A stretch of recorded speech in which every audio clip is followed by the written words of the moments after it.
As a group, we've nailed exactly where we are now. We now know where we want to be because we've developed our future strategic profile and we've all signed off to that.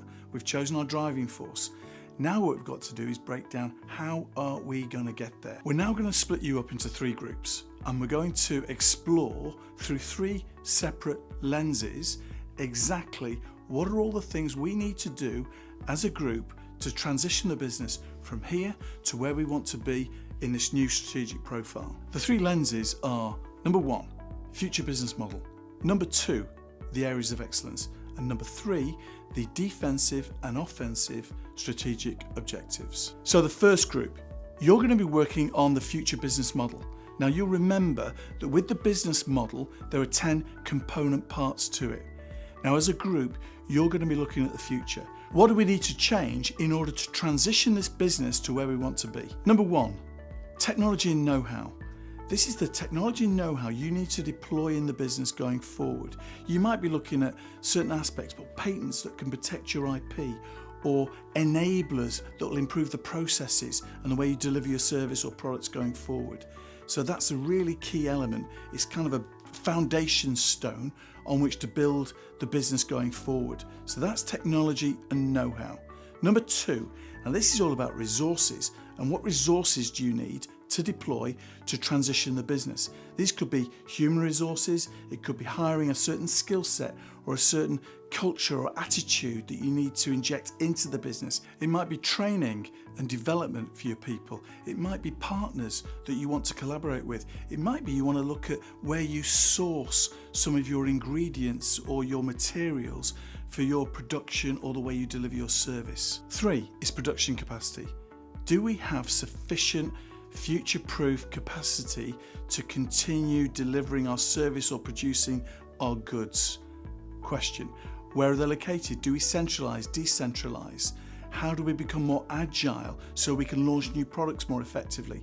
These are the sort of things we need to be thinking about in terms of production capacity. So number 4 is about production or operational capability. This is the secret sauce. See if you can find something or a list of things that will give you an edge over the competition in terms of a unique edge or a relative edge. Number 5, look at your products and services that you'll need to develop.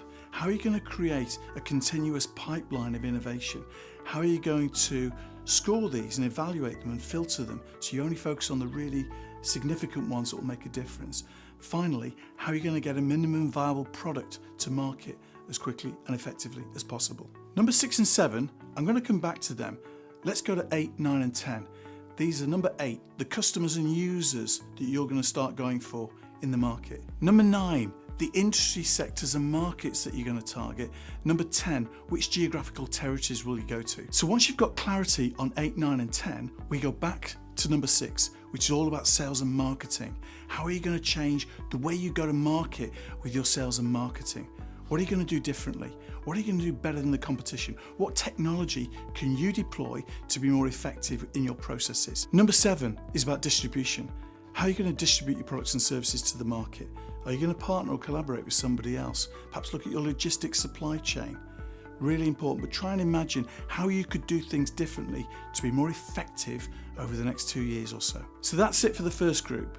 You're effectively going to be brainstorming, looking through the future business model lens and looking at those 10 criteria. So the second group, you're going to be focusing on the areas of excellence.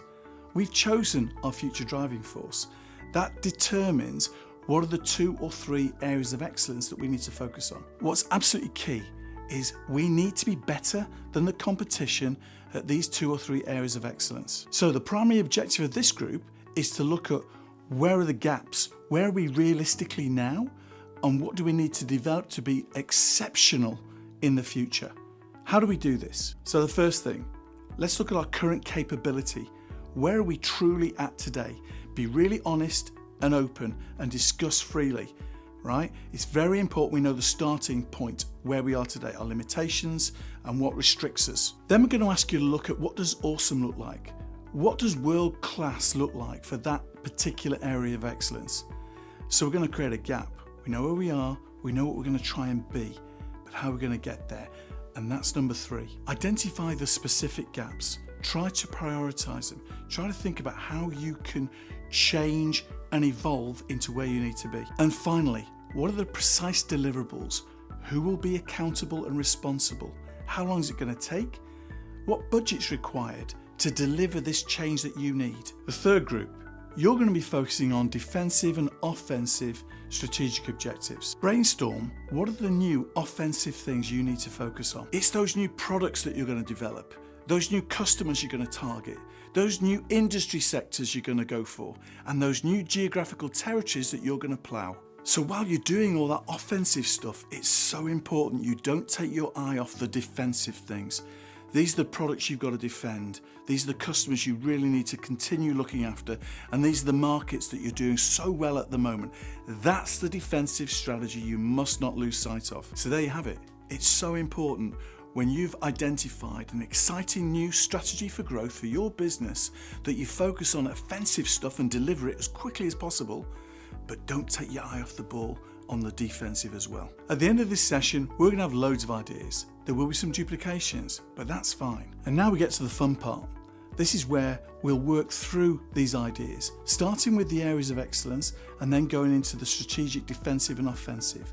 And we'll try and cluster the ideas against critical issues.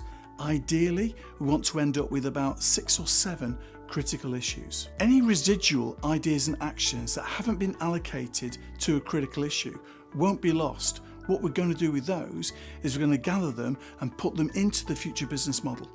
And the functional head responsible for that area will take that on board as part of their business as usual. So there you have it. Let's go, let's get to it.